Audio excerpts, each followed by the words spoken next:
Bien, en la última ocasión nosotros estuvimos abordando el cómo se va concretizando la experiencia de fe en el antiguo pueblo de Israel. No quisimos pues nosotros hablar en términos netamente abstractos, sino apelando al rigor que exige el realismo. En tanto, esto es lo que nos conduce a una verdadera comprensión, a una comprensión profunda de la verdad. Y retomando pues lo que expusimos la ocasión anterior, nada más vamos a recordar lo siguiente. En primer lugar, que la religión oficial de Israel no fue algo que se constituyó de la noche a la mañana. No es algo que se va gestando, ¿no? Podemos decir, es algo que se va logrando, que se va consolidando de una manera gradual. Y en principio, esta religión oficial de Israel, que es la que queda incorporada en la ley, en los profetas y en los libros históricos, no va a negar, ¿no?, de entrada, la existencia del Sheol, que ya habíamos explicado en qué consiste. Ni tampoco va a negar, al menos no al principio, de manera radical, la existencia de los demás dioses.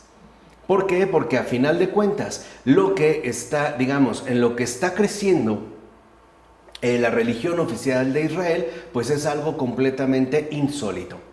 En el mundo entero no se conocía una afirmación como la que está sosteniendo el antiguo pueblo de Israel. Así pues, aunque al principio no se niegan de entrada la existencia de los demás dioses, sí se empieza a poner un énfasis en que el Señor, tu Dios, Él es, el único Dios. Está pues consolidando lo que pasaría a llamarse el monoteísmo. Pero lo que sí tenemos que ver en este caso es que, acorde con la religión oficial de Israel, la muerte tiene que ver más bien con lo impuro. Es decir, la muerte es aquello que expresa esta impureza, que anula su posible participación y o incorporación en el culto. Este es, como un contraste importante para entender lo que sería la religión oficial de Israel, la que ahorita vamos a profundizar, y lo que sería la religión general del pueblo de Israel, todavía cargado de creencias afines a los pueblos circundantes, al paganismo y a las prácticas usuales. Ahora, esta cuestión entonces oficial significa, en primer lugar, hay como dos dimensiones. En primer lugar, que todo lo que tiene que ver con la muerte se opone a la comunicación con Yahvé. Acuérdense que el Sheol precisamente por eso se caracteriza, porque anula la comunicación con Dios y también anula la comunicación con la comunidad de los vivientes. Entonces, la muerte es inaceptable dentro del culto, porque sería la oposición radical a Yahvé, que en efecto se considera como la vida. Y en segundo lugar, que aquí se da una exigencia radical, fuerte y específica de la fe en Yahvé, en el sentido de que se prescinda de toda forma de inmortalidad según la religio humana et pagana. Entonces aquí hay también como una exigencia todavía mayor. En primer lugar, que la muerte no tiene nada que ver con Yahvé. Eso es algo que va a insistir de una manera tajante la religión oficial del pueblo de Israel. Y que por ello mismo, entonces, el apego o la opción por Yahvé involucra también suprimir cualquier tipo de concepción de inmortalidad según los parámetros humanos. Y en este caso, como lo mencionamos al principio, paganos. ¿Vale? Se entiende, aquí lo que se está gestando. Así pues, la descalificación de la muerte en términos cultuales representa una total oposición a cualquier clase de culto a los muertos. Porque el culto, para la religión oficial de Israel es hacia Yahvé. Y por lo tanto, con todo lo que tiene que ver con esta comunicación con el viviente por excelencia. Y por ende también con los demás vivientes que forman parte de esta comunidad. Y que en tanto comunidad, precisamente al culto que realiza, es como se mantiene en vinculación con Yahvé. De tal forma que al descalificar la muerte dentro de la religión oficial de Israel, también se descalifica cualquier tipo de culto a los muertos, cosa que, por ejemplo, sí ocurre en el paganismo. Recuerden que en el paganismo muchos muertos van a ser asumidos precisamente como divinidades. Es más, se va a considerar que estas divinidades o estos semidioses, a final de cuentas, ¿no?, que remiten a los muertos, sería algo normal dentro incluso del panorama cultural del antiguo paganismo. Entonces, aquí ya lo que se establece en primer término es la descalificación cultural de la muerte y por tanto un rechazo tajante a cualquier tipo de culto a los muertos. Entonces podemos decir en otras palabras lo siguiente: el no al culto a los muertos, que por supuesto se practicaba con abundancia, era de lo más usual, es la razón fundamental para la naturalización de la muerte. Y esto es algo central que nosotros en efecto debemos resaltar. El no al culto a los muertos es la razón fundamental para llevar a cabo esta naturalización de la muerte. De hecho, la absoluta y excluyente exigencia de Yahvé, que connota la idea de que la comunión con Dios es indestructible, requería pues, en primer lugar, la exclusión radical de cualquier culto a los muertos. Entonces, de tal manera que entonces podemos ver que en un primer momento la exigencia de Yahvé es completa fidelidad a la vida, la cual se manifiesta a través de la comunión con Dios. Y esta comunión es indestructible. Abandonar o violar, digamos, esta comunión sería entonces formar parte del culto a los muertos, que no corresponde con la exigencia de la fe de Israel, sino en pocas palabras con una práctica pagana. Ahora, esto conlleva un problema. ¿Qué pasa entonces con los muertos? ¿Qué es lo que va a suceder en este caso en particular con los muertos? Era necesario pues que previamente se desmitologizara la muerte, o sea, se le naturalizara, para que resaltara el modo específico en que Yahvé es la vida de los muertos.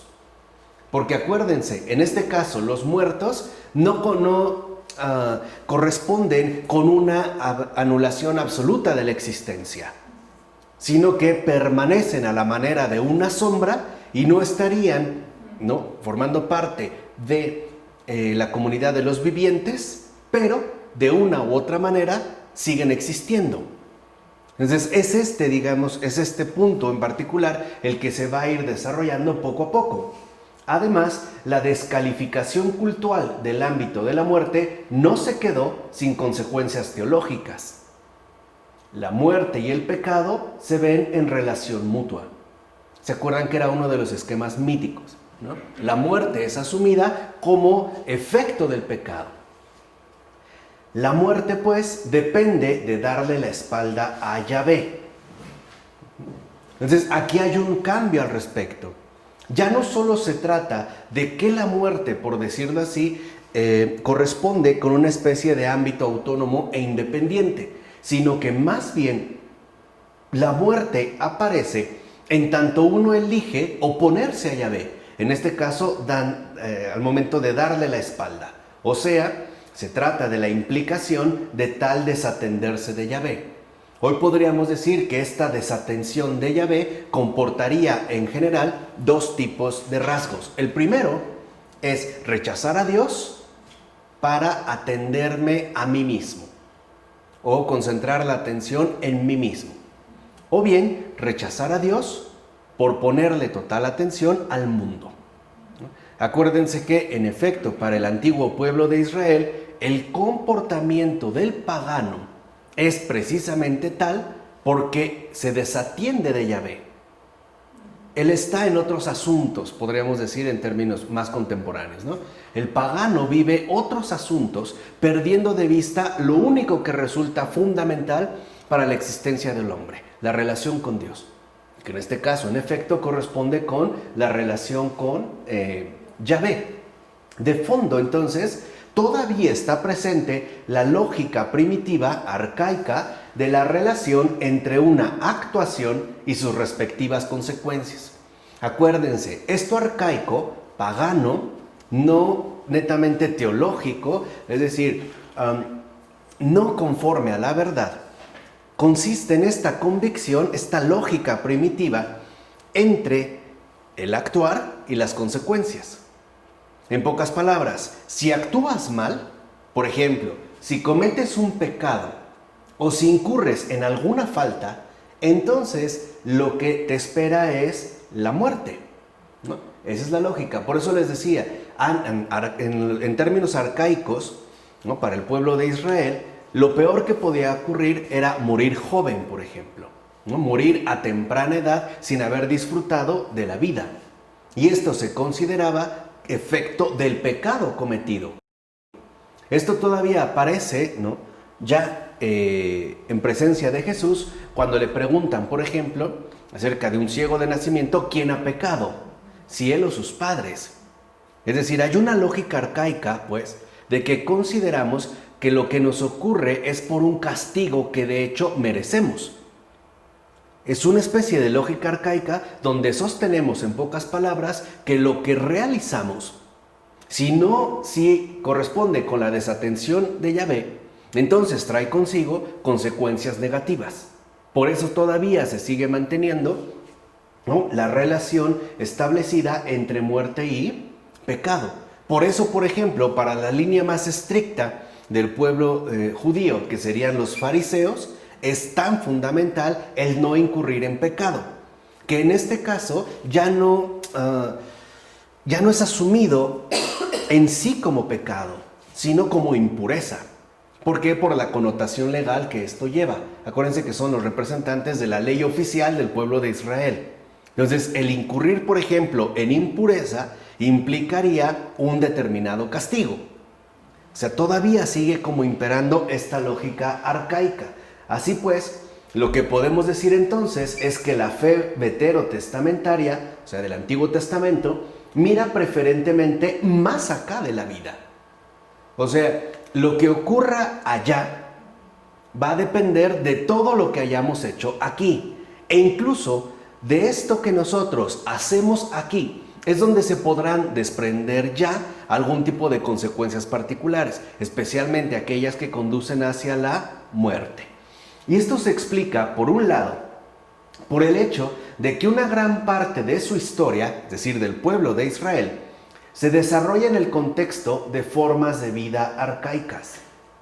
Son pueblos antiguos. El pueblo de Israel, el antiguo pueblo de Israel, es un pueblo muy antiguo, lo mismo que muchas otras culturas arcaicas. Pero, por otra parte, se debe también a que las especiales exigencias implicadas en su concepto de Dios requerían el rechazo de los cultos a los muertos y de las ideas de inmortalidad dominantes. Entonces, para el pueblo de Israel, para el antiguo pueblo de Israel, dos cuestiones van a resultar de gran envergadura. Primero, el rechazo del culto a los muertos. Y segundo, el rechazo de las ideas dominantes de inmortalidad. ¿Qué quiere decir? Que el pueblo de Israel va a tener que repensar tanto la muerte como lo que llamaríamos nosotros inmortalidad. No obstante, esa misma idea de Dios impedía de igual manera que la última palabra la tuviera ese más acá de la vida. Porque si Yahvé es Dios, entonces tendría también que abarcar ese más allá. De otra manera no sería el Señor. Es decir, no realmente cumpliría con las exigencias de su omnipotencia. Pues bien, la crisis definitiva de lo que hasta ahora hemos visto, un camino nada fácil de recorrer, y eso hay que tenerlo muy en cuenta, resulta innegable en los dos documentos de la ilustración israelita. Vamos a decirlo así, de la aplicación racional israelita. ¿Dónde se encuentra esta ilustración? En los libros sapienciales. Y aquí en particular dos, Cogelet y Job. Ahí es donde se manifiesta ya de manera innegable, ¿no?, esta crisis definitiva a la que se ha llegado. En efecto, Cogelet y Job, por ejemplo, hacen ver cada uno a su modo el fracaso de esas zonas de seguridad que hasta entonces habían disfrutado, es decir, como pueblo creyente. Un fracaso que, por decirlo de alguna manera, adquiere ya aquí, o a partir de aquí, a partir de Job y de Cogelet, un estatus canónico.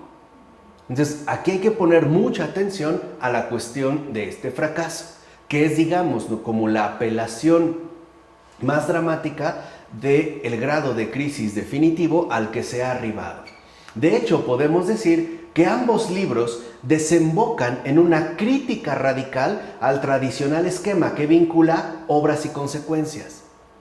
¿Se entiende? O sea, hay que entender esto en Job y en Kohelet, ¿no? Ambos libros sapienciales. O sea, obras bien, te portas bien, te va bien. Obras mal, te va mal.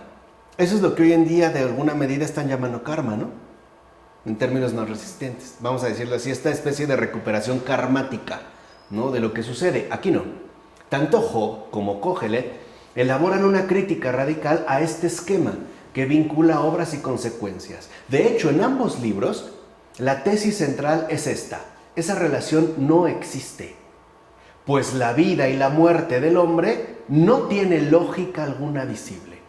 Y el propio libro de Eclesiastés, en su capítulo 2, versículos 16 y siguientes, lo menciona. O sea, ¿qué es lo que hace, por ejemplo, qué es lo que se hace Kohelet, ¿no? ¿Qué es lo que se hace en el libro de Eclesiastés?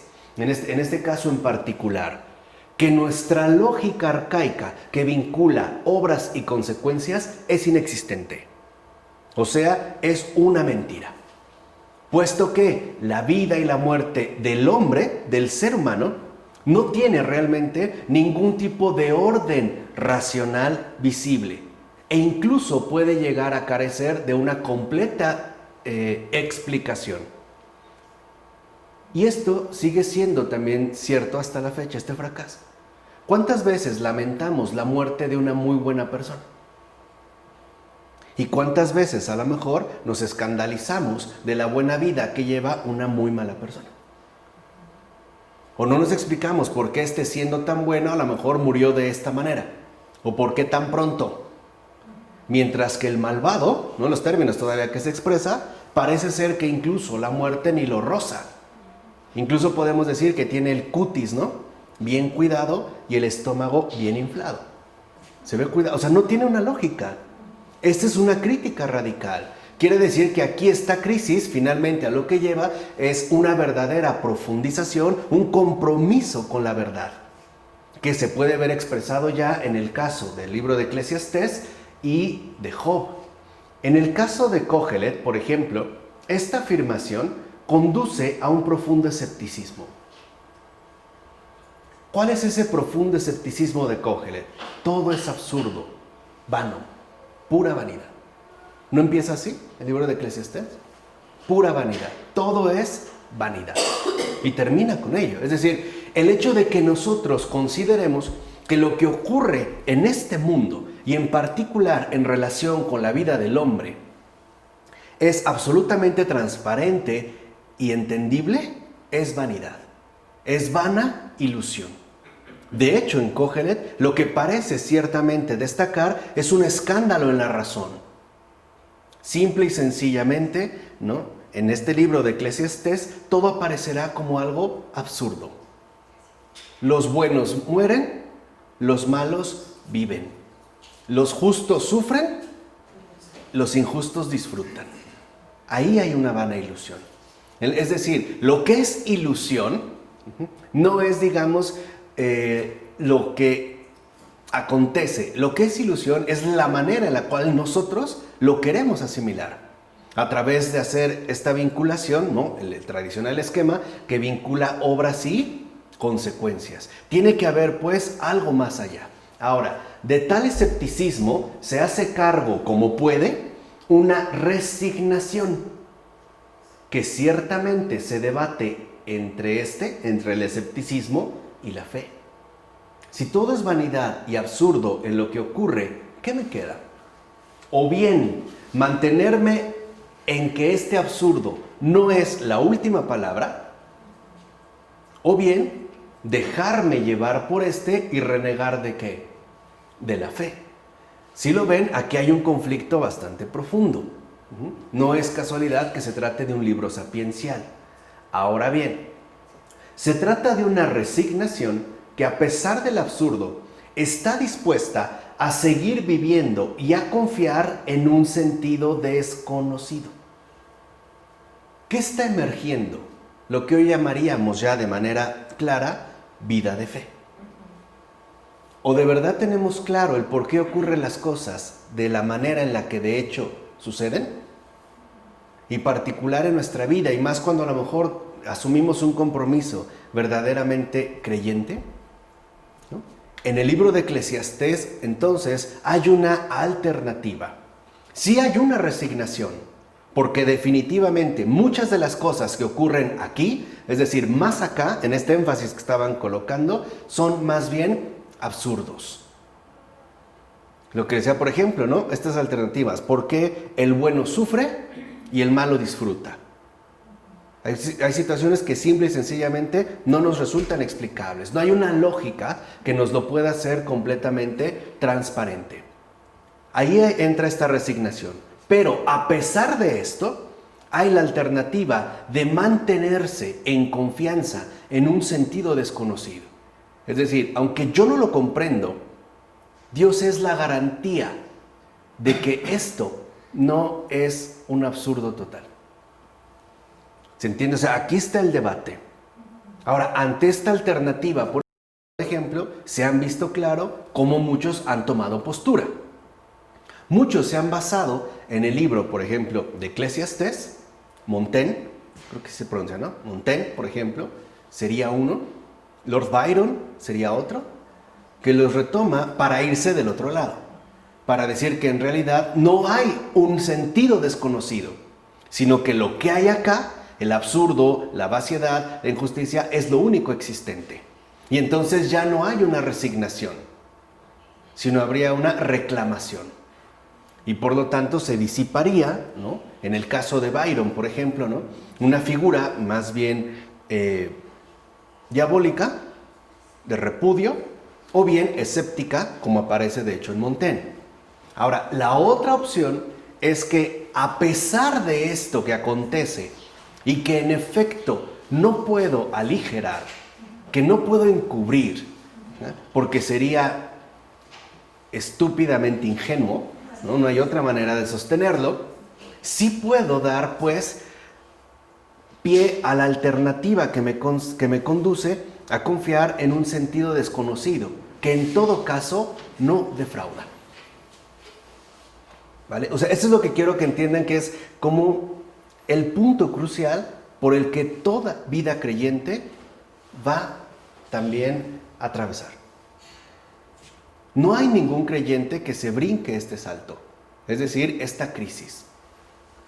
Incluso podemos decirlo también de esta manera, este fracaso. De hecho, por ejemplo, una vez yo les recordé que en hebreo, cuando se habla de la verdad, se habla de emet. Y emet, al referirse a la verdad, se refiere a aquello que nunca defrauda. Por eso se podía hablar de emet, por ejemplo, al hablar de las columnas de una determinada construcción, porque son las que sostienen todo el peso. Además, no solo sostienen el peso, sino que nos brindan seguridad y apoyo, es sostén. Por eso no era casualidad que se relacionara a Yahvé con emet. O sea, Yahvé es la verdad, aquello que en pocas palabras no defrauda. Entonces, si lo vemos, esta crisis de fe es la crisis fundamental de la opción por Dios. Vuelvo a repetir porque esto es súper esencial. O sea, esta crisis de la que estamos hablando es la crisis esencial que conlleva la opción por Dios. Y esta crisis es una crisis de confianza. ¿Realmente estamos dispuestos a confiar en el Señor a pesar de lo que ocurre? Y no solo eso, a pesar de tal y como ocurre. ¿Así, tal y como ocurre? De hecho, por ejemplo, podemos mencionar dos recursos más recientes. Uno es Santa Faustina Kowalska. Si ustedes han leído esa bella oración que se ha hecho muy popular y que bueno, ¿no? Dirigida al Señor de la Misericordia, hay una parte donde le dice: hija, tú dime tranquilamente, Jesús, en ti confío. Y si ves que las cosas empeoran o que no se resuelven según lo esperas, no te preocupes, tú sigue confiando. O sea, ahí, ¿no? En pleno siglo XX, el propio Señor Jesús nos está recordando el recorrido que conduce la opción por Yahvé, la opción por Dios. Y más reciente todavía a nosotros tenemos al Papa Francisco. El Papa Francisco, en uno de sus luminosos discursos, dijo que el problema actual con los cristianos es que tendemos a convertirnos en cristianos del sí, pero. Le decimos, sí, creo en Dios, pero no estoy dispuesto a que las cosas se den así. O no acepto, no reconozco que sean así. Somos sí, pero. Sí creo, pero habría que hacer algo al respecto. O tratar de incidir. Es decir, tomar las riendas, en pocas palabras, de todo lo que acontece. ¿Vale? Entonces, sí debemos reconocer que la fe implica una crisis en la propia vida. Porque va a ser una opción radical. Esto es indudable. Ahora, esto lo está experimentando el pueblo de Israel como pueblo. Y ha sido un camino bien doloroso. Piensa en los exilios que tuvieron. Invasiones aparentemente, ¿no? Las fallas, nos sirvió, etcétera. O sea, ¿qué ha ocurrido? El Señor nos ha abandonado, nos saca de la esclavitud, incurrimos en otra peor, ¿no? Etcétera. O sea, esto es, digamos, como un aspecto fundamental. El hecho de que, por ejemplo, en el libro de Eclesiastés estamos diciendo, a pesar de todo, sí existe la alternativa de confiar en un sentido desconocido, que representaría justamente la opción, en este caso, por Yahvé. Ahora, pero por esto mismo entonces, la vida humana cae en crisis. ¿Por qué? Porque no se va a reprimir la cuestión de si el no haber nacido sería quizá preferible a la vida. ¿O no en el propio libro de Eclesiastés de repente se menciona de que quizá era mejor no nacer?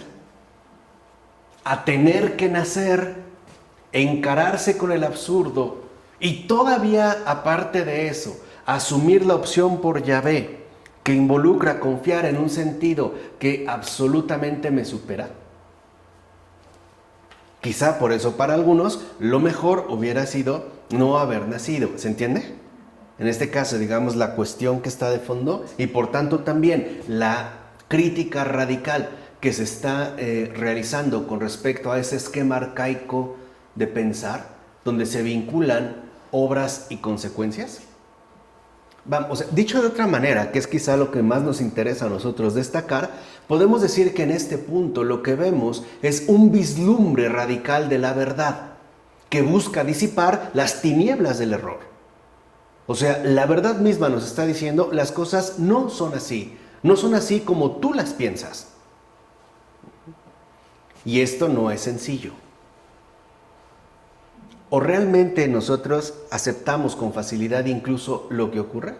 Vamos, generalizándolo un poco. ¿Realmente nos dejan tan tranquilos todas esas injusticias cometidas diariamente? ¿Por qué a veces nos sigue escandalizando, por ejemplo, que mueran niños inocentes o que sufran tantos inocentes, cuando al parecer los culpables, muchas veces localizados, otros todavía anónimos, parece que se dan, hasta decimos, la gran vida, ¿no?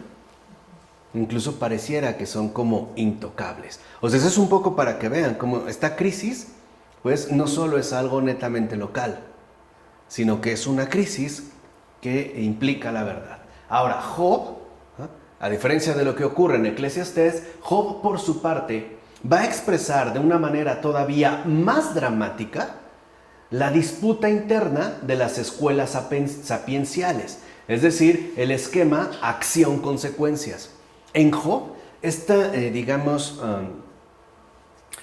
disputa que se estaba realizando al interior de las escuelas sapienciales, si te portas bien, te va bien, si te portas mal, te va mal, etc. En Job recibe, podemos decirlo así, como que la estocada más profunda que pudo haber recibido en este momento. De hecho, la cima de esta disputa está representada, sin duda, por la apelación a Dios como verdadero Salvador, que es justo a lo que apela Job, en oposición a ese Dios que se experimenta en las absurdas destrucciones.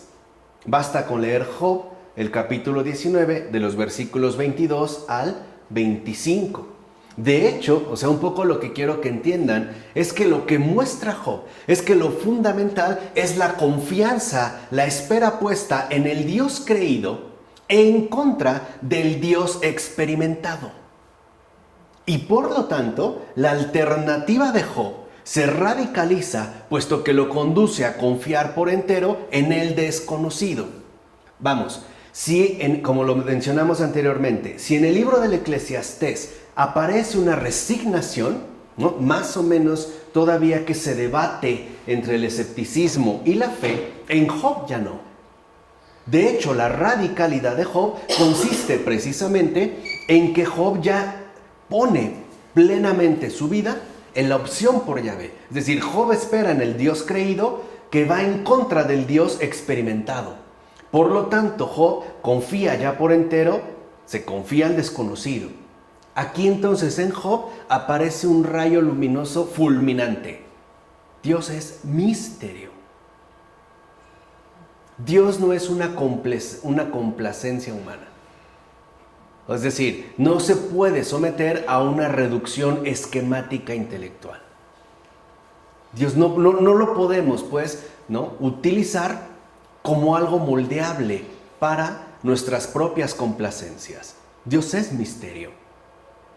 Por eso incluso recordarán que hay fuertes reproches de Job hacia Dios. Ahora, ¿hacia qué Dios se dirige? Al único en principio. Pero Job no es tonto. Job sabe perfectamente bien que lo que él menciona tiene razón. ¿Por qué tiene razón Job? Porque está hablando de lo experimentado. ¿Se entiende? O sea, todo lo que pone, ¿no?, digamos, los reclamos que hace, los lleva a cabo precisamente a partir de lo experimentado, de lo visible, de lo que acontece. Pero al mismo tiempo, Job apela a que se exprese o se manifieste ese Dios cuya creencia, o ese Dios en cuya creencia no vamos a quedar defraudados. Y es lo que hace el Señor. Por eso, si se dan cuenta, en el libro de Job, el Señor al final toma la palabra. Es más, reprende a los amigos de Job, que más bien parecen ser sus verdaderos enemigos. Como lo vimos también, ¿no?, cuando estudiamos a... Ay, se me fue ahorita su nombre. A Fabrice Ayash, ¿no?, los enemigos más bien de Job, que parecen ser sus amigos, pero ellos hablan en base, todavía siguiendo el esquema primitivo de las obras y las consecuencias. Y el Señor literalmente los despacha como falseadores y le da al final la razón a Job. ¿Por qué? Porque aquí en efecto, ya en Job se manifiesta muy bien esta radicalización de la crisis, en tanto se apela a la experiencia que no podemos anular y la creencia en la que debemos confiar. A ver, vamos a tratar de aterrizarlo un poco a partir todavía de Job. En Job la idea es clara. Esta existencia humana es miserable. No obstante, Dios es bueno. ¿Se entiende? O sea, en todo lo que acontece. Y este drama, o sea, el drama de Job es el drama también de miles y miles y miles y millones de almas alrededor de este mundo. No está tan fácil sostener que Dios es bueno a partir de lo experimentado, que es justo de lo que lo quieren convencer los amigos de Job. No, tú te equivocas, ¿no? Si estás sufriendo esto es porque de seguro has cometido un pecado o te portaste mal, o si no eres tú, entonces ha de ser tus familiares, ¿no? Hay como una cadena, una secuencia que se ha seguido para hacerlo en todo caso comprensible. O su esposa, su propia esposa de Job, que le dice reniega, ¿no? Reniega. Y ella le dice estúpida. Porque no entiende todavía, precisamente, no tanto por la ofensa a su esposa, sino a esta afirmación que es estúpida, porque sería tergiversar la complejidad de todo lo existente. Entonces, en Job la crisis está clara. La vida del creyente sí es dolorosa. Pero no obstante, tiene que haber un punto firme que no nos defraude. Y ese punto firme es Dios, que ya no corresponde precisamente con el Dios experimentado, que a veces es también como los conflictos que atraviesan miles y miles de almas, ¿no? Dios mío, ¿por qué no me amas? ¿Por qué me sucede esto? Estoy convencido de que no me quieres. Ahora, hablamos no a partir de la creencia, hablamos en este caso a partir de ¿qué? De la experiencia. Y esto es indudable. O está tan sencillo, por ejemplo, ¿no? Decirle a Dios gracias por tu amor justo en el momento en el que acaban de asesinar a balazos a mis hijas, por ejemplo. O en el momento en el que quedé atrapada por accidente en un automóvil cuyo conductor iba ebrio y se incendió y se quemó el 99% de mi piel, la desfiguración de mi cuerpo. ¿En serio? Pues eso es lo que quiero que entiendan. Vamos, que no es un juego. Sí hay un drama ahí radical. En Job ya está, digamos, expresado por completo.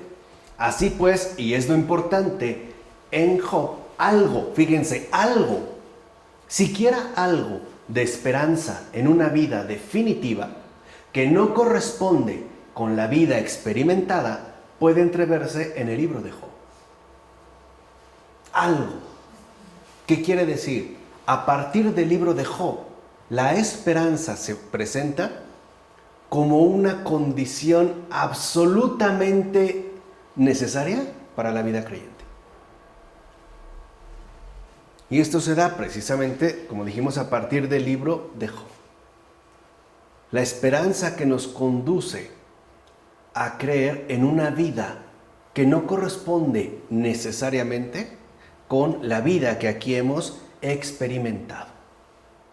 ¿Vale? Ahora bien, Job y Kohelet son para nosotros los dos documentos donde podemos vislumbrar la verdadera dimensión de aquella crisis que trajo consigo el desmoronamiento de aquella sabiduría doctrinal. O sea, todavía el esquema arcaico que vinculaba obras y consecuencias. En pocas palabras, en el libro de Eclesiastés, pero sobre todo en Job, lo que se viene abajo, lo que se desmorona, lo que a final de cuentas se derrumba, es una doctrina saturada, ¿no?, de sapiencia humana et pagana. ¿Se entiende? O sea, el considerar todavía la vinculación entre obras y consecuencias es propio de simples hombres que no mantienen vinculación con Dios y por lo tanto también de paganos. Hoy seguimos pensando, por ejemplo, en este mundo neopagano, que si obramos bien, necesariamente nos tiene que ir bien.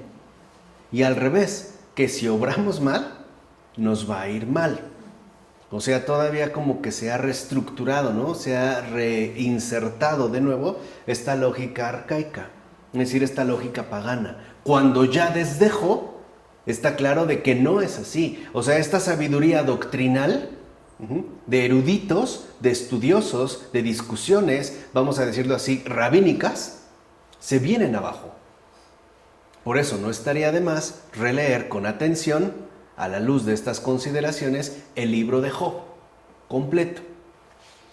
Ciertamente, antes ya se habían dado algunos pasos precedentes al respecto, hacia ese algo, derivados de la experiencia de una piedad más bien profética y de tipo totalmente personal.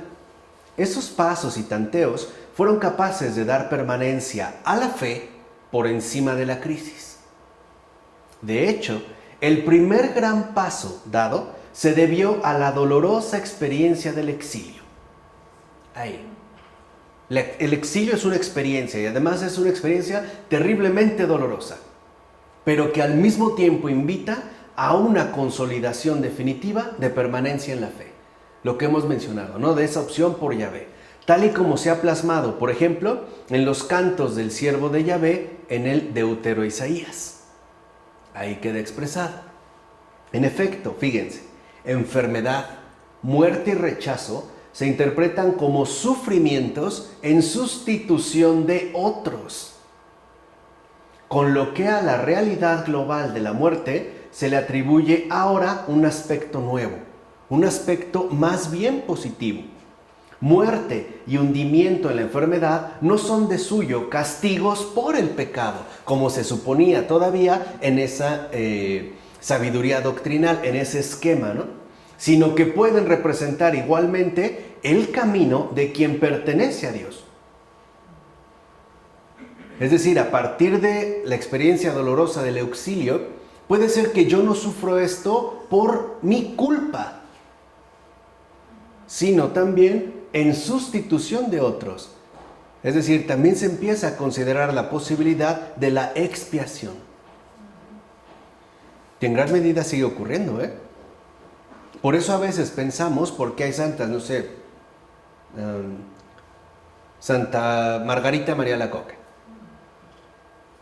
que pide sufrimientos por el bien de los demás, o que prefiere padecer, es decir, es una opción. Entonces, aquí la idea central es que el sufrimiento, la muerte, el hundimiento, ¿no?, en la enfermedad, no tienen que ser necesariamente castigos por el pecado, sino que también pueden constituir el camino de quien pertenece a Dios, en cuanto éste, con su sufrimiento, abre a los otros la puerta que conduce a la vida, y en cuanto sufriente, se convierte, por tanto, en su Salvador. Claro, digamos, para nosotros ya es quizá muy fácil, ¿no?, el poder prefigurarlo, ya lo vemos, ¿no?, lo podemos entrever con toda facilidad. Pero de fondo lo que hay es la convicción, pues, de que el sufrimiento padecido no es necesariamente por culpa propia, sino que en principio puede ser en sustitución de otros. Por eso también se tendrá una conciencia más dramatizada de ser el pueblo elegido. ¿Por qué a los otros no les pasa esto? ¿Por qué los otros, pues, ¿no?, haciendo referencia al contexto bíblico, por qué los otros comen y se hartan de pan, cebollas y carnes, cuando nosotros padecemos hambre y nos alimentamos de qué es eso? Acuérdense que manú, que hemos traducido por maná, es una interrogación. ¿Qué es eso? Pero no solo es interrogativo, también tiene un sesgo despectivo. Como cuando alguien te da algo y lo desprecias, ¿qué es esto?, ¿no? Así como, ¿qué es? Para empezar, no sé qué es, ¿no? Y no sé qué es porque es algo que viene del cielo, pero también porque es muy poca cosa. A final de cuentas, en el libro, ¿qué se nos dice en la Biblia? ¿Qué era el maná? ¿Cómo se formaba?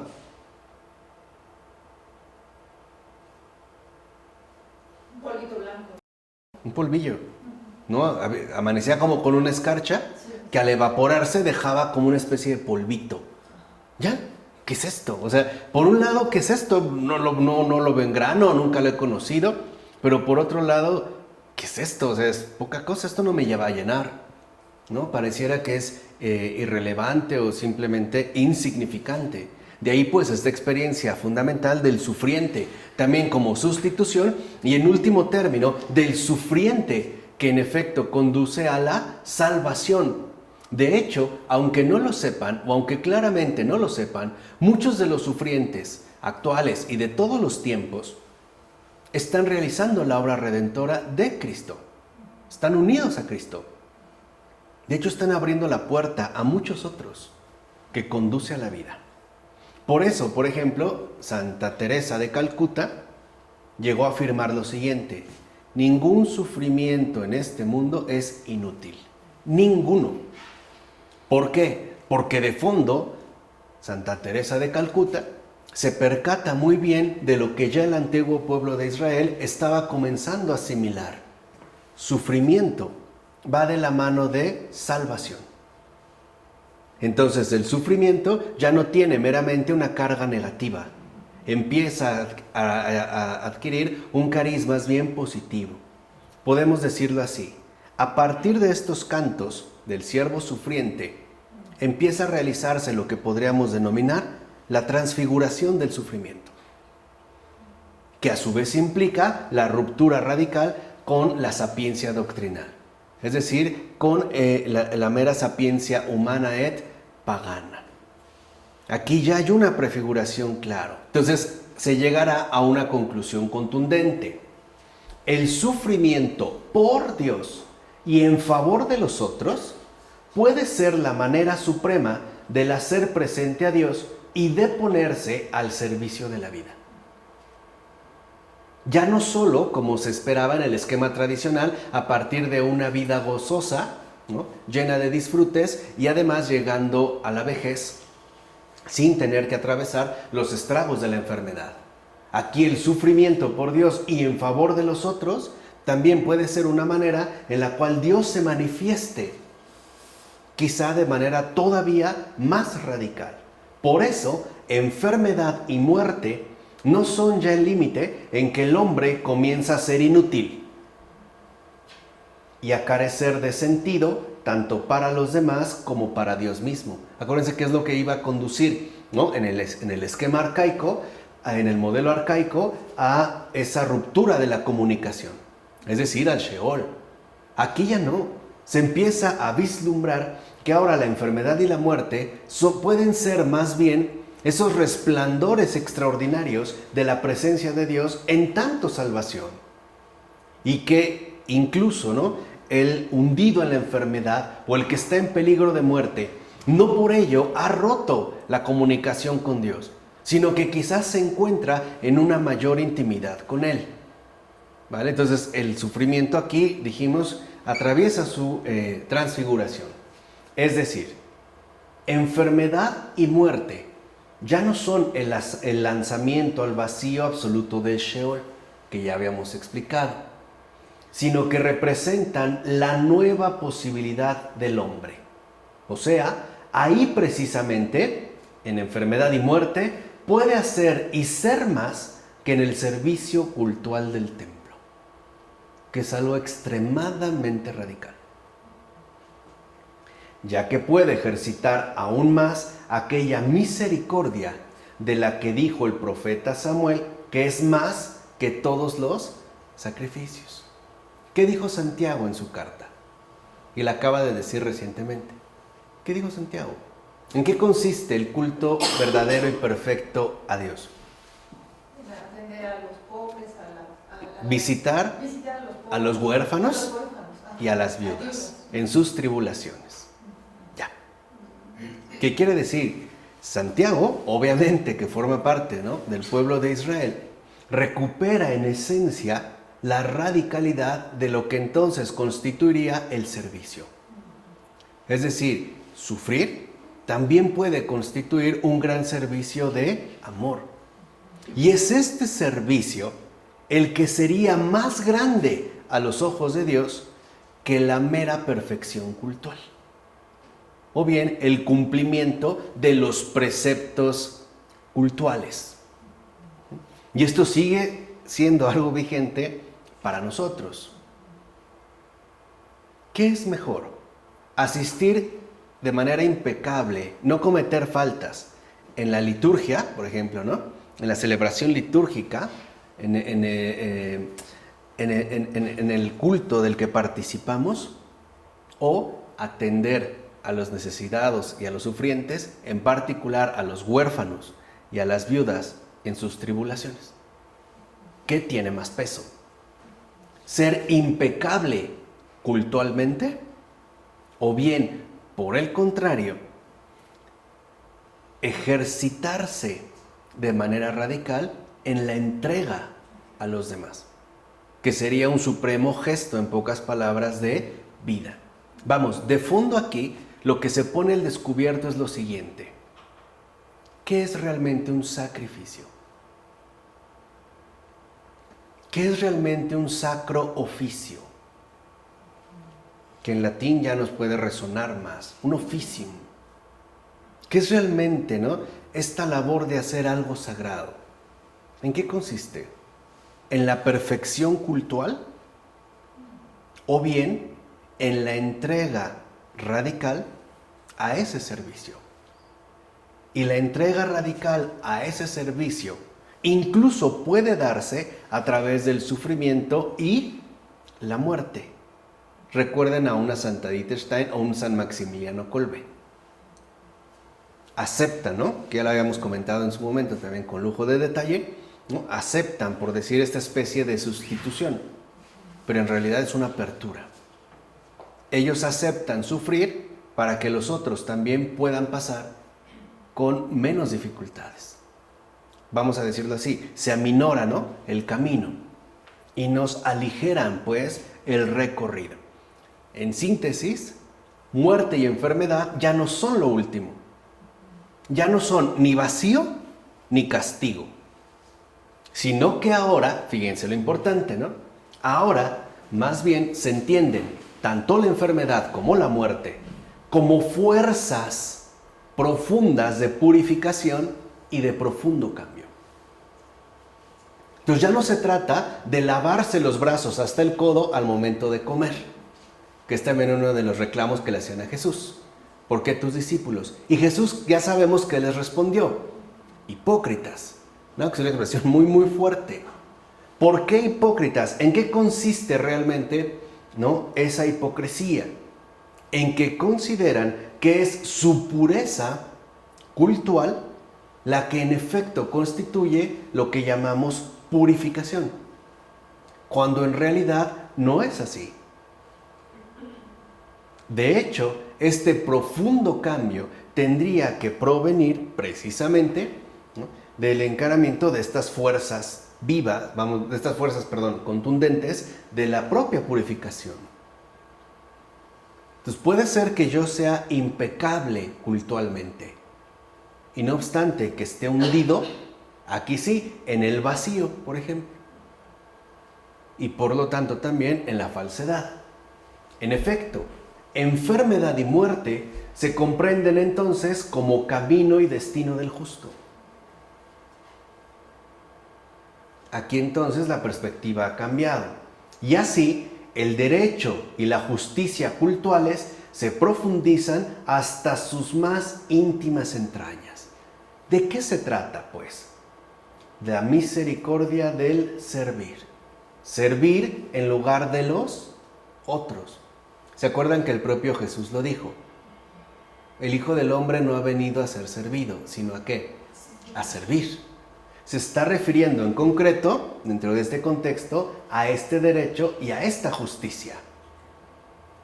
Realmente el servicio es lo que manifiesta la misericordia, que es el camino y el destino del justo, y que corresponderá con la enfermedad y la muerte, que a grandes rasgos nosotros hoy en día llamamos sufrimiento. Entonces, ese algo de esperanza que aparecía en Job, aquí se profundiza. La muerte y la enfermedad no son lo último ni son un castigo. Son fuerzas de purificación que nos invitan a la verdadera grandeza de la existencia humana, la misericordia, que en efecto corresponde con el servir en lugar de los otros, con el sufrir para que los otros no sufran, el enfermar para que los otros sanen, el morir para que los otros vivan. Ahí está pues esa transfiguración. Ciertamente, la probada piedad personal de muchos salmos profundiza y madura a su modo las experiencias anteriormente mencionadas. De hecho, la antigua situación del clan, con toda su fuerza protectora para el individuo, tampoco se pudo restablecer tras la vuelta del exilio, que es justamente, ¿no?, ahora digamos, el sentido profundo del sufrimiento, lo que fueron aprendiendo. Los piadosos fueron en todo caso una pequeña minoría, frente a los cínicos y los escépticos, que era, dijimos, ¿no?, los dos riesgos que se podían correr al respecto. Uno, ¿cuál era? Por ejemplo, volverse cínico. Entonces, ¿Dios no existe? O no le importa y a nosotros tampoco nos va a importar. O bien los escépticos. ¿Será que en verdad Dios existe? Esto es realmente, ¿no?, lo que Dios espera de nosotros, o el cuestionamiento quizá más intenso de todos. ¿Dios realmente es bueno?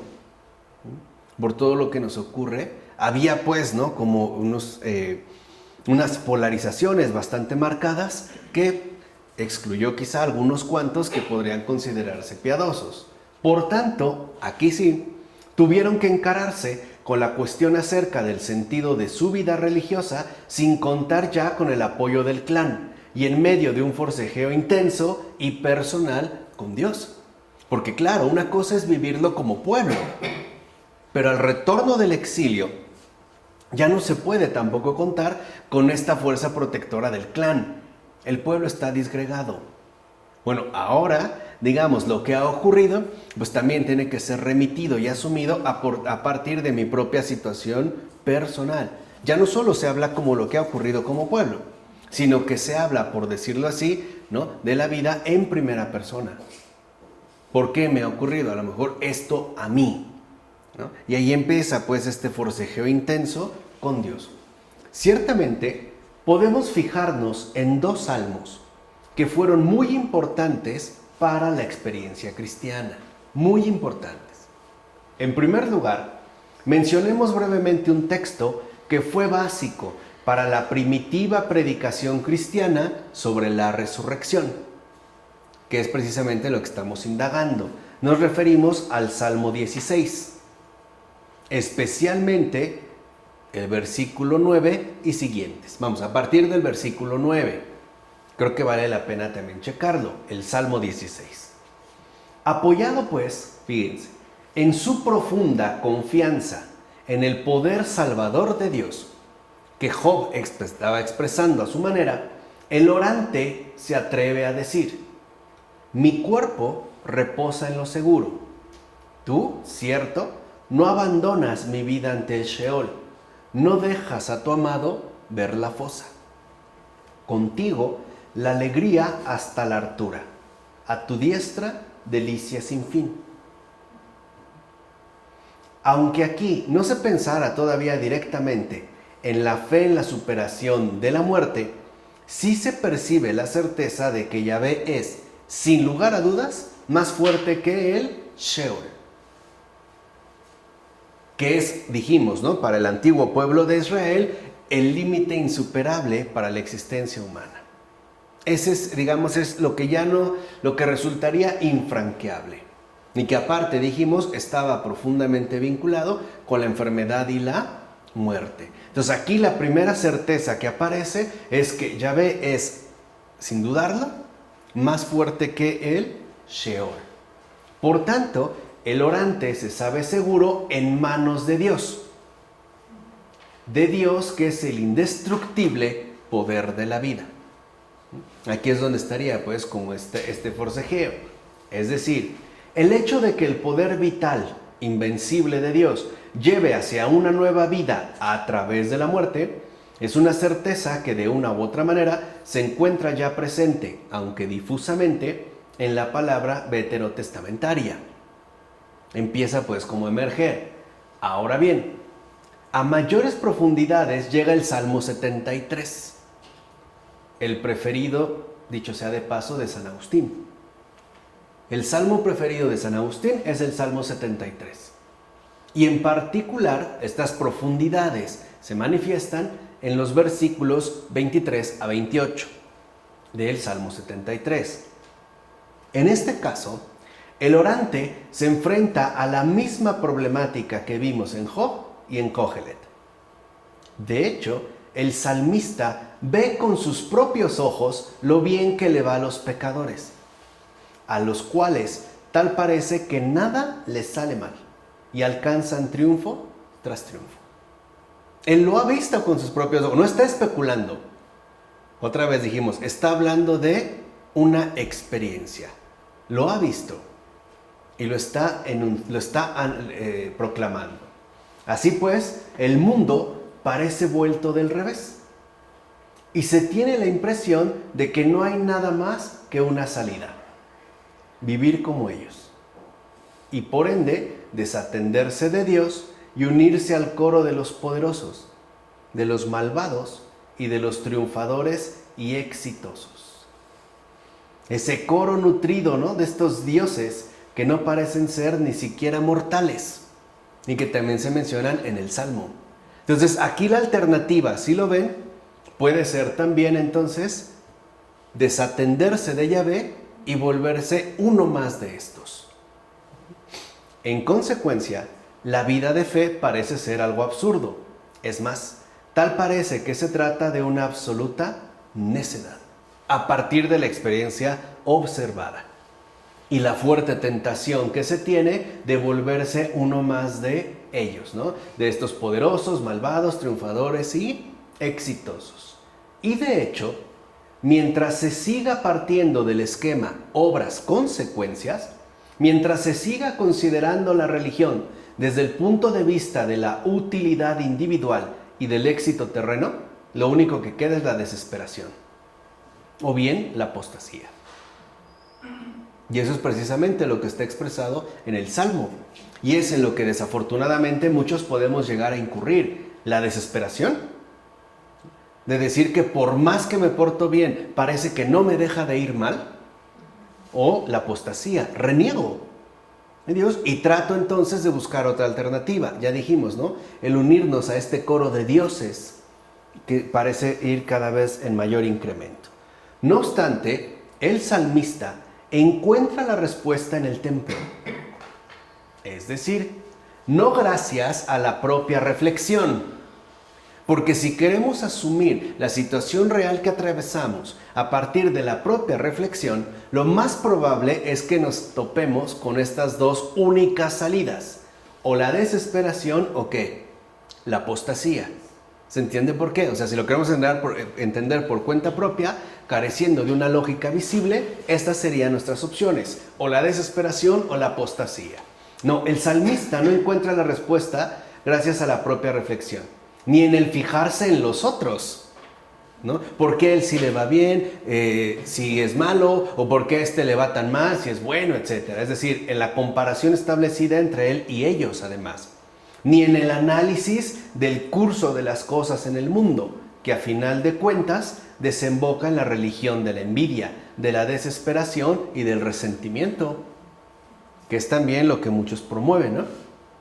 Incluso se ve que a lo mejor al malvado le va bien, pero esperamos que haya un castigo, porque seguimos todavía insertos en el esquema arcaico de que vincula obras con consecuencias. Entonces, de ninguna manera se va a encontrar la respuesta, ni reflexionando por cuenta propia, ni a través de la comparación, ni tratar de analizar, ¿no?, el curso de las cosas en el mundo, porque si así lo hacemos, vamos a derivar en la religión de la envidia, de la desesperación y del resentimiento.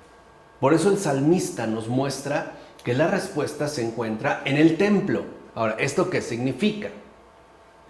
En contra de todo esto, de todo lo que se ve, ¿no?, lo que se experimenta, percibimos, etcétera, y que de hecho estamos convencidos, el salmista encuentra la respuesta mirando a Dios. Ese es el templo.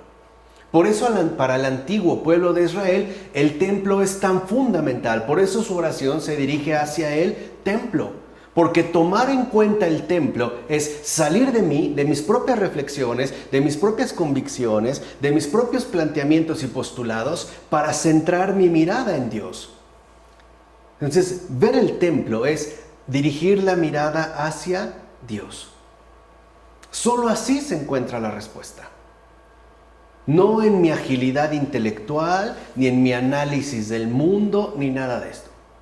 Porque dijimos, si lo queremos hacer por esas vías peligrosas, es lo mínimo que podemos decir, vamos a caer en la desesperación o la apostasía.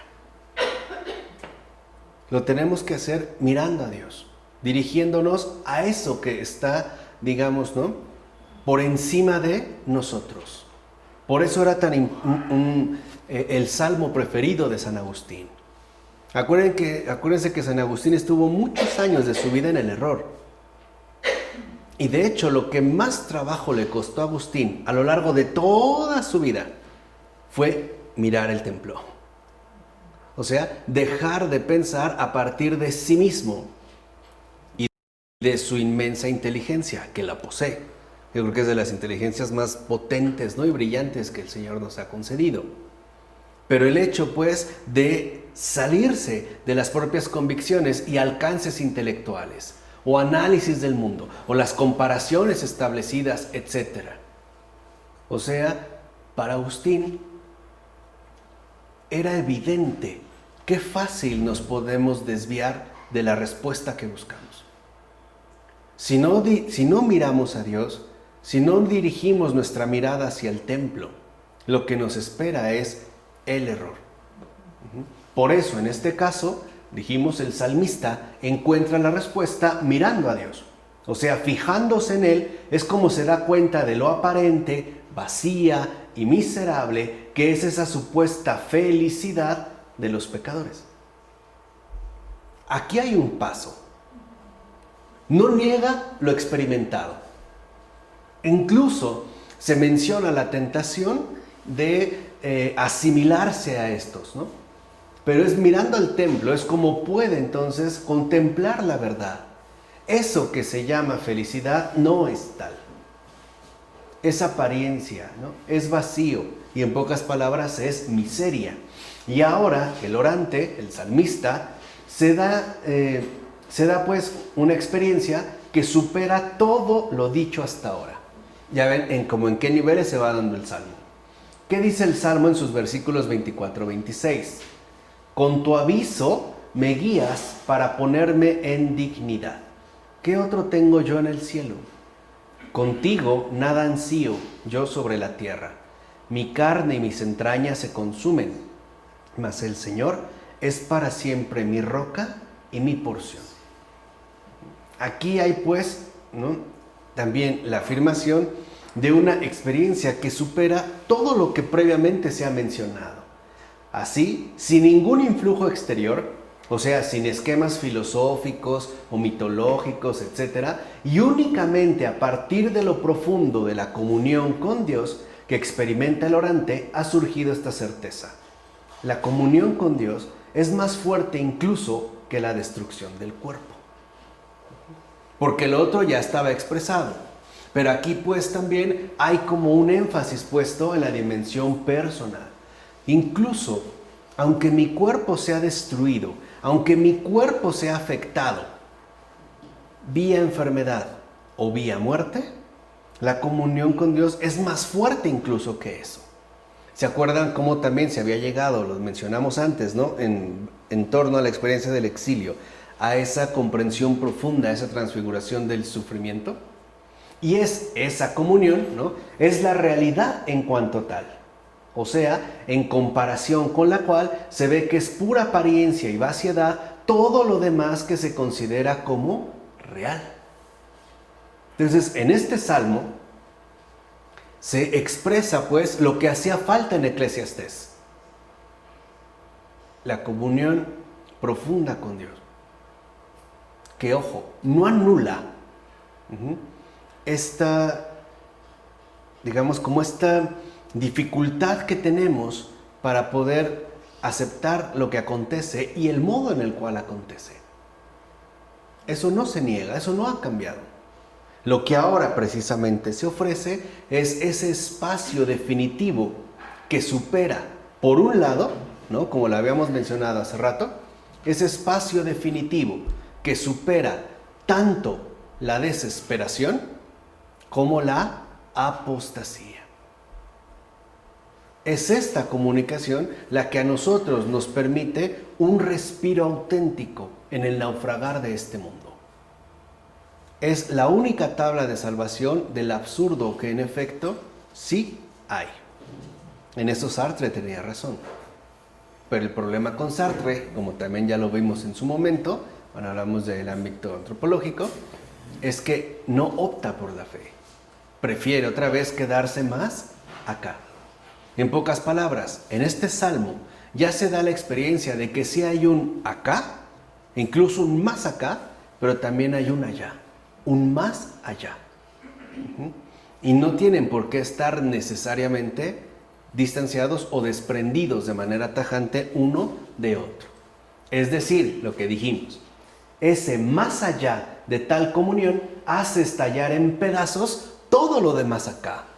Ahora, esto literalmente, ¿no?, es lo que se derrumba. Si lo ven, aquí la experiencia va en sentido contrario a lo que se podría esperar. Ya no se derrumba mi fe, se fortalece de forma definitiva. De tal forma que entonces es lo de más allá lo que le da verdadero sustento a todo lo que acontece acá. O sea, Dios es el verdadero sustento de mi vida, incluso a pesar de la experiencia dolorosa y sufriente que puedo llevar. En tanto, en efecto, dijimos, ¿no? Exigencia de la fe. Ahora, antes dijimos que la comunicación es la vida y que la falta de comunicación es la muerte. Pues bien, esta afirmación totalmente empírica ha llegado a sus últimas consecuencias en la experiencia concreta del orante. Aquí, la comunión con Dios es la realidad auténtica. Ya no solo se va, digamos, a limitar a una dimensión netamente empírica, como puede ser entendida la vida en tanto comunicación o bien la muerte como carencia o falta de comunicación. Y dicha comunicación, comunión, por ser lo auténticamente real, es incluso más real que la muerte.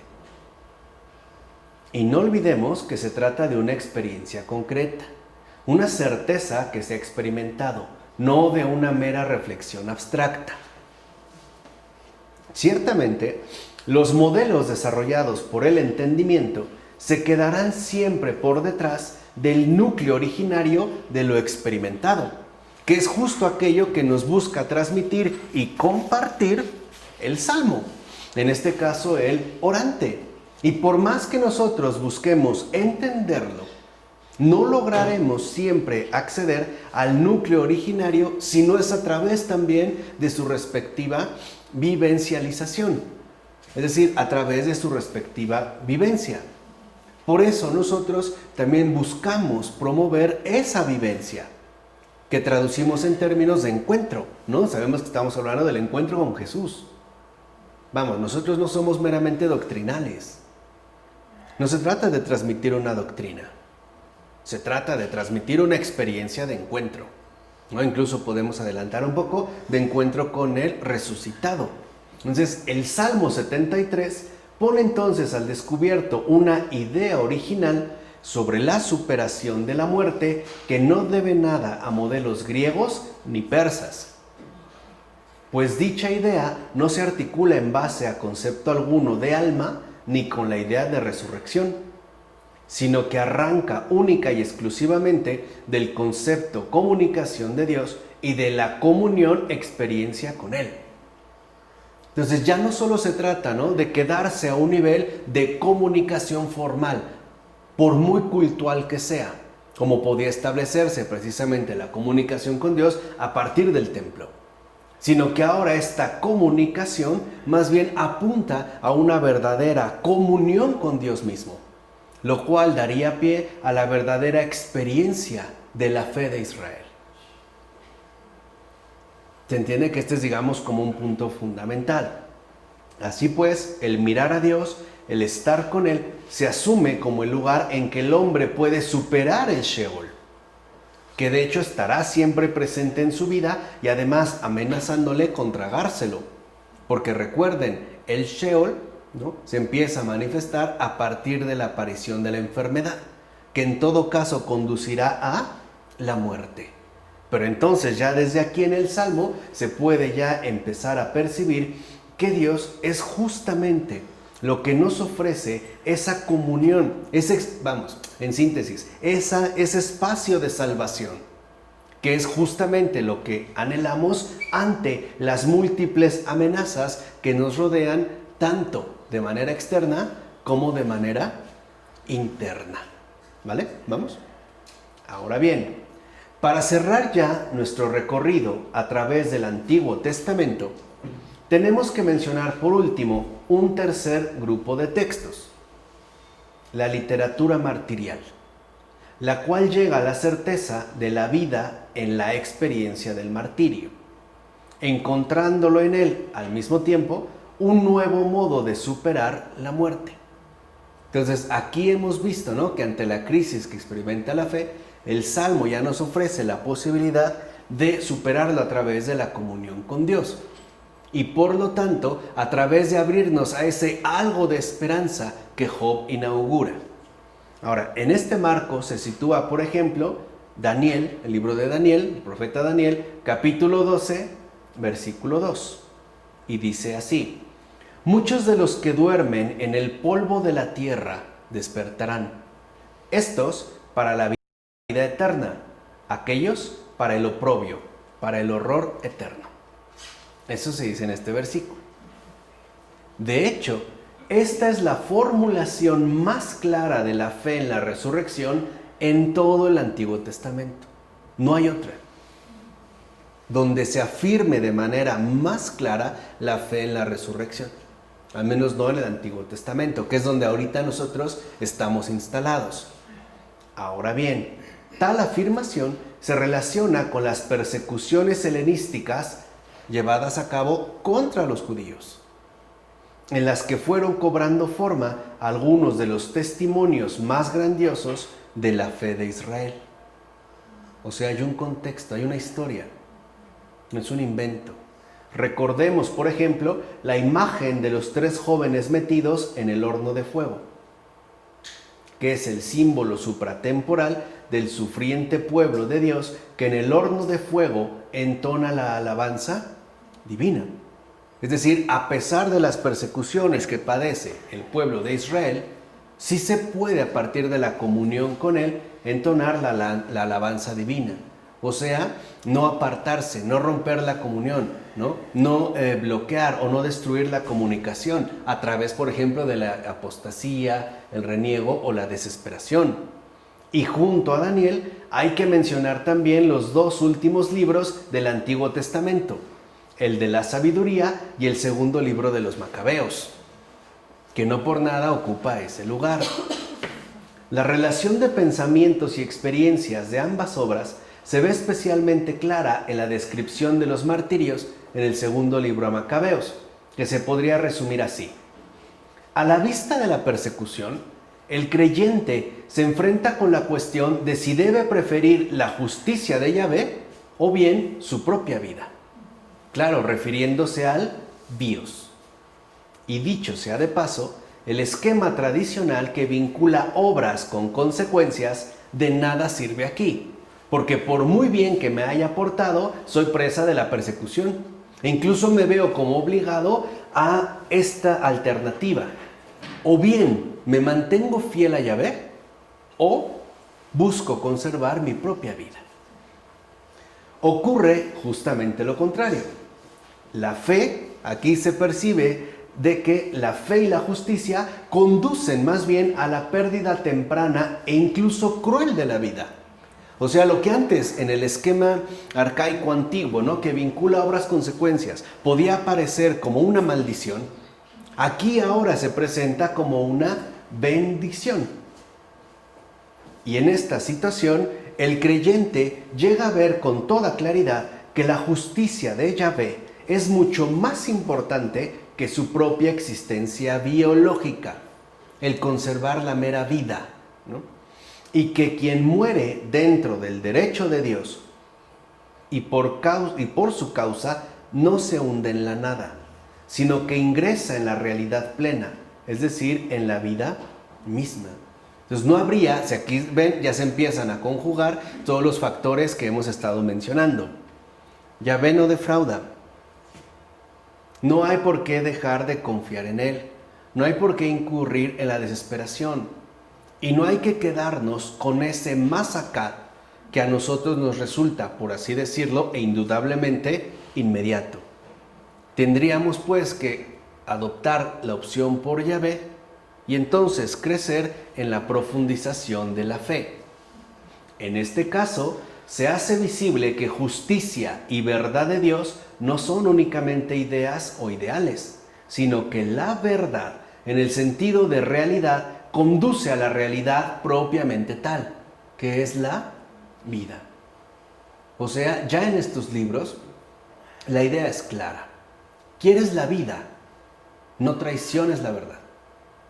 No vas a llegar a la vida si no es a través de la verdad. Primero la verdad, después la vida. De hecho, es lo que Jesús dice exactamente en ese orden. Cuando afirma, yo soy el camino, la verdad y la vida. Entonces, si realmente quieres esa vida, si eso es lo que anuncias, esa vida indestructible, invencible, que no defrauda, mantente fiel a la verdad. De hecho, el libro de la sabiduría, o sea, mantente fiel a Dios.